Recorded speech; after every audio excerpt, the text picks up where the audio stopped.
When the world thinks of Vivian Vance, they see Ethel Mertz, the frumpy, frugal, ever-faithful landlady, forever trailing in the chaotic wake of Lucille Ball, a comforting presence in a technicolor world.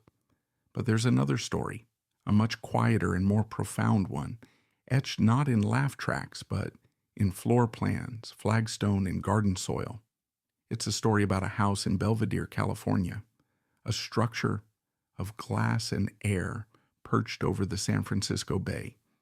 And in its quiet, sun-drenched rooms, just before she passed away from a body that had betrayed her, Vivian made a request to her beloved husband, John, a final, precise instruction that had nothing to do with fame and everything to do with control. She asked that when the time came, her ashes not be placed in a grand mausoleum or a gilded urn, but scattered very simply among the roots of her favorite dogwood tree in her own garden. It was the last perfect act of a woman who spent a lifetime trying to build a world serene enough to hold her. To understand the real Vivian Vance, the woman behind the sidekick, you don't look at the scripts. You follow the deeds to the sanctuary she built brick by brick to save herself. She was born Vivian Roberta Jones in the flat, unassuming landscape of Cherryvale, Kansas. It was a place of vast, empty skies and modest homes, where life was about endurance, not artistry. Her mother, Euphemia Jones, was a devout and rigid woman, a fundamentalist who governed her household with an iron will and a deep suspicion of joy. To Euphemia, the world of theater and performance was not just frivolous, it was a direct path to damnation, a world of sin and moral decay. She saw vanity in every desire to be seen and hellfire in the applause of strangers. But for young Vivian, that suffocating disapproval was gasoline on a nascent fire. Her ambition wasn't just a personal dream, it was an act of rebellion, a primal scream for a life of color in a black and white world. The very first space she ever tried to reclaim as her own wasn't a room, but her own identity. With a force of will that would define her life, she shed the dust of Kansas and the judgment of her mother, renaming herself Vivian Vance, a name that sounded less like farmland and more like footlights. Her escape route, the only one she could imagine, was the stage. She fled to Albuquerque, New Mexico, a world away from the prairie, a landscape of dramatic mesas and artistic souls. But she didn't just join a local troupe as a transient actress for hire. In an early display of her innate need to build, she became a founding member of the Albuquerque Little Theater in 1930. Even then, as a young woman with nothing to her name but defiance, she wasn't content to simply rent space on someone else's stage. She had to co-create it. She was a builder from the very beginning, laying literal and symbolic foundations, hammering nails and painting sets, creating a home for her talent because no one would simply give her one.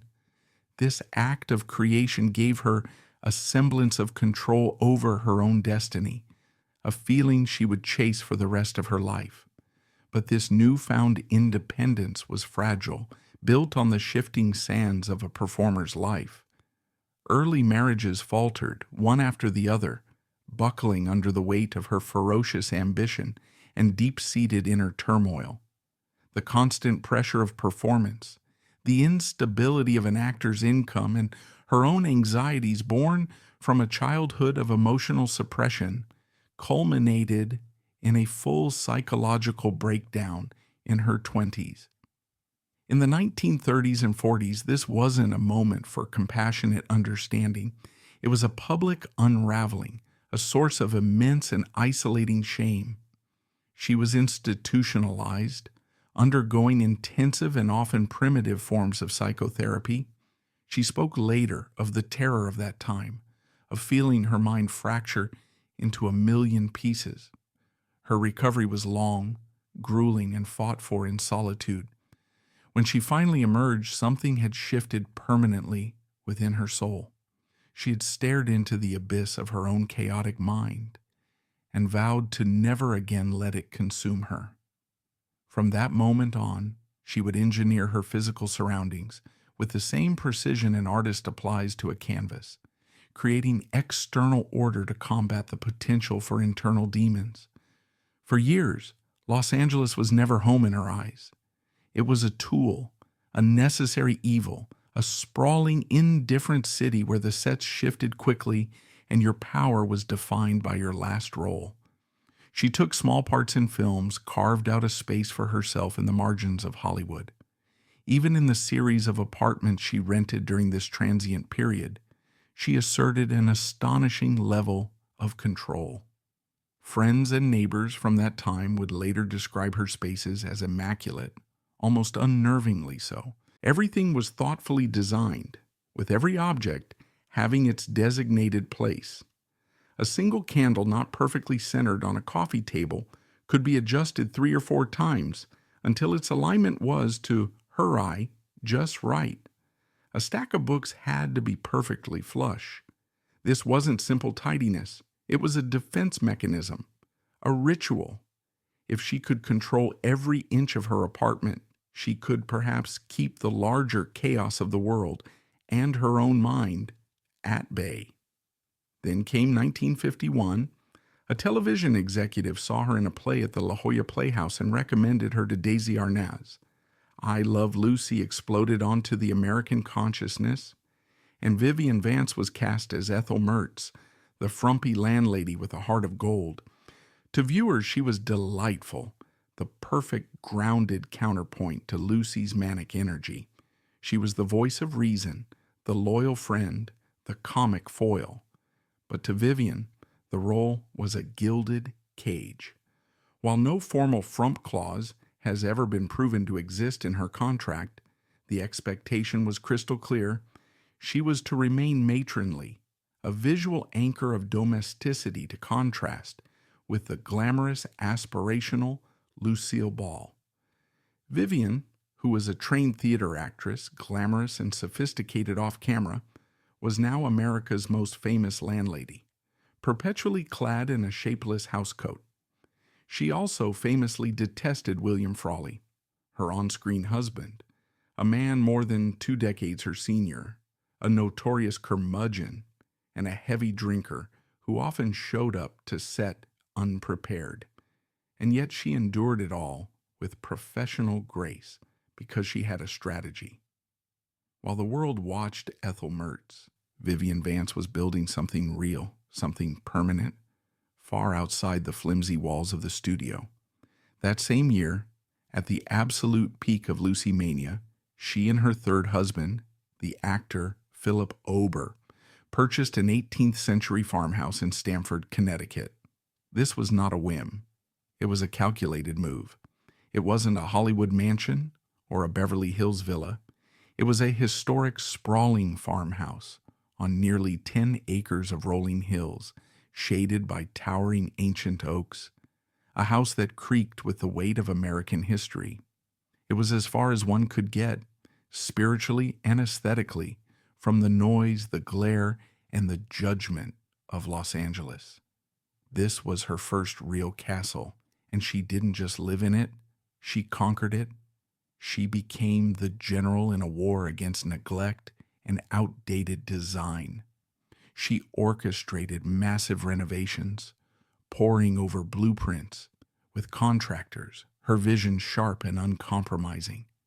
She interviewed them with the intensity of a director casting a lead role.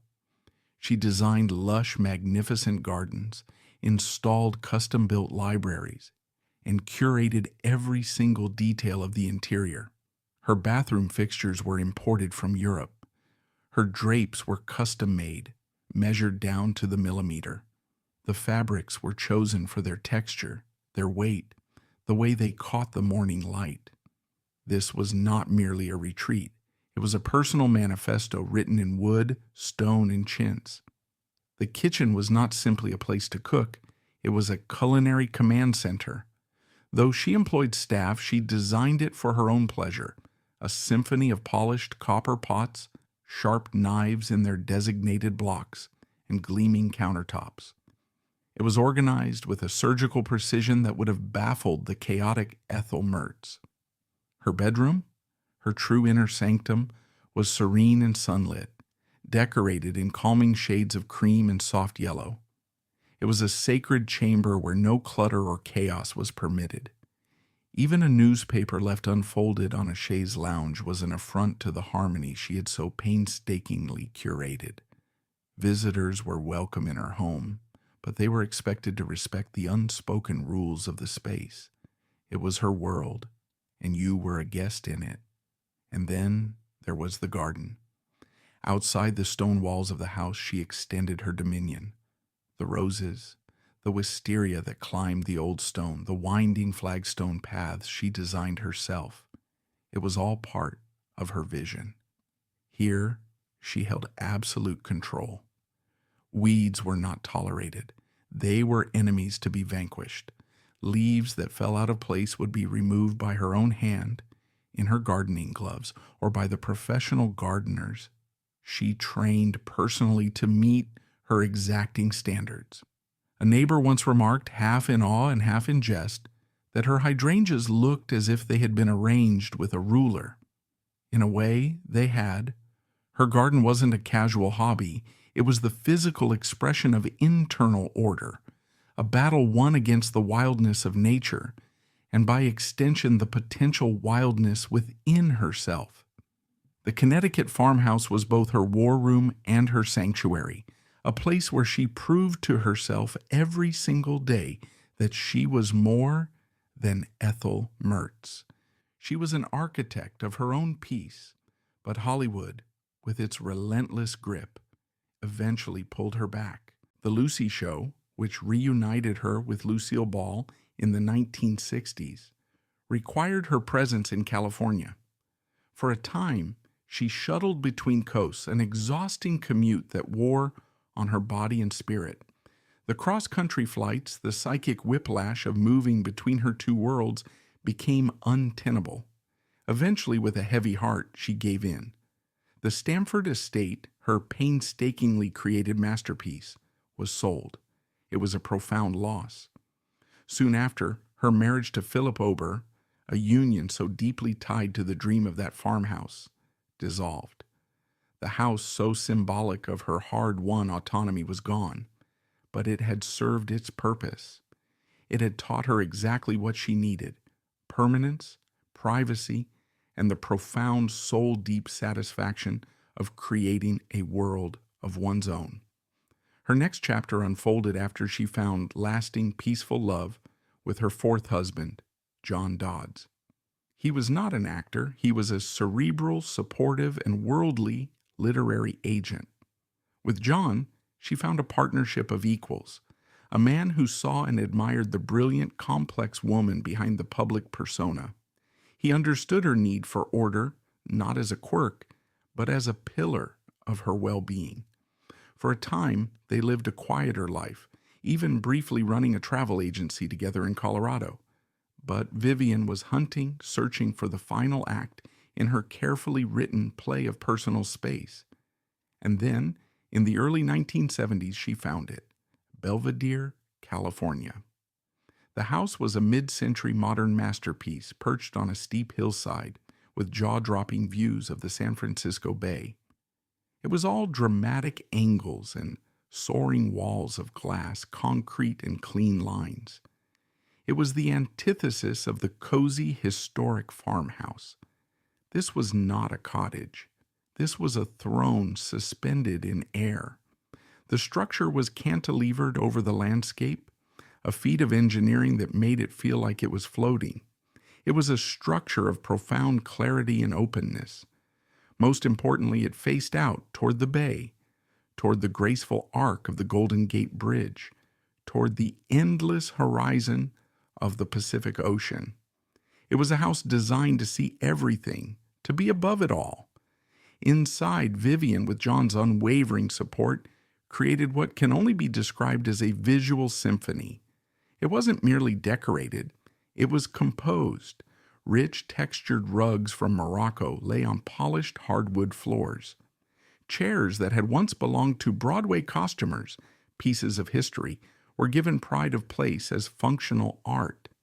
The walls were adorned not with celebrity photos or posters from her shows, but with challenging abstract expressionist art and delicate, precise botanical studies. Everything was intentional. The living room, for instance, was arranged in a circular pattern to invite intimate conversation but discourage sprawling, chaotic parties. There was no television in sight. This was a space for connection, for reading, for contemplation, not for the passive entertainment that had defined her professional life. There were rules, but now they were the confident, unspoken rules of a woman completely at ease in her own domain. Shoes were to be left at the door. Impromptu visits were discouraged. Guests, even old friends, had to be approved and scheduled. This wasn't snobbery. It was defense. It was the act of a woman who had spent decades as public property and was now fiercely, unapologetically protective of her private world. Her home had become her mind made visible, elegant, ordered, intelligent, and facing the light. It was the ultimate expression of control, not born of fear, but of wisdom. And the garden, oh, the Belvedere garden. Unlike the formal, symmetrical East Coast rose beds of her Connecticut estate, this garden was sculptural, meditative, and organic. It was a collaboration with nature, not a conquest of it. It was a masterclass in Japanese-inspired design. Rare, lace-leaf Japanese maples danced in the sea breeze beside native California grasses. There were serene koi ponds, their surfaces reflecting the sky. Carefully placed stone lanterns marked turns in the path. And in one corner she designed a small, intricate labyrinth using low lavender hedges, a place to walk and think. She didn't just garden here, she curated nature. Each plant had a purpose. Each stone had a reason. It was less a yard and more an outdoor gallery of tranquility, a living sculpture that changed with the light and the seasons. As her health declined in the late 1970s, diagnosed first with breast cancer and then with the bone cancer that would ultimately take her life, the home took on an even deeper resonance.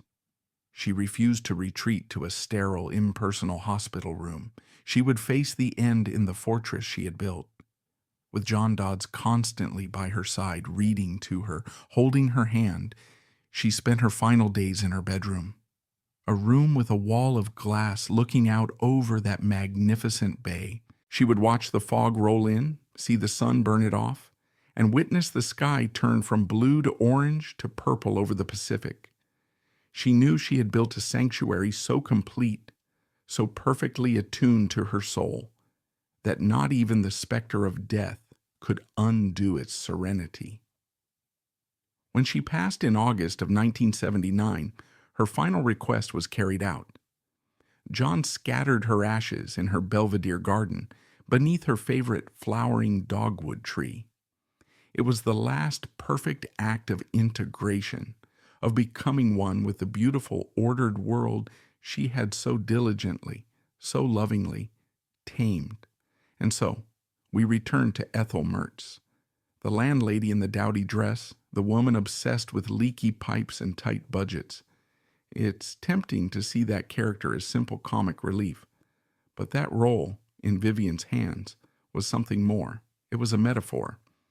Ethel controlled her small world on East 68th Street with stubbornness and a good heart. Vivian controlled her grander worlds with vision, discipline, and precision. Ethel with her mop, Vivian with her blueprints. Each was seeking peace through the mastery of their environment. Vivian Vance didn't run from Ethel, she refined her. She expanded her borders. She added a second story, then a garden, then a wing overlooking the Pacific. In doing so, she transformed a beloved sidekick into a quiet sovereign. Her homes weren't escapes from a role. They were upgrades. The path to understanding the true Vivian Vance is paved in flagstone, lined with lavender, and ends at a glass wall looking over the ocean. There, in that exquisite designed silence, lives the truth she built, brick by brick. She wasn't just a woman with a career, she was a woman with a vision, and she made damn sure she owned the deed.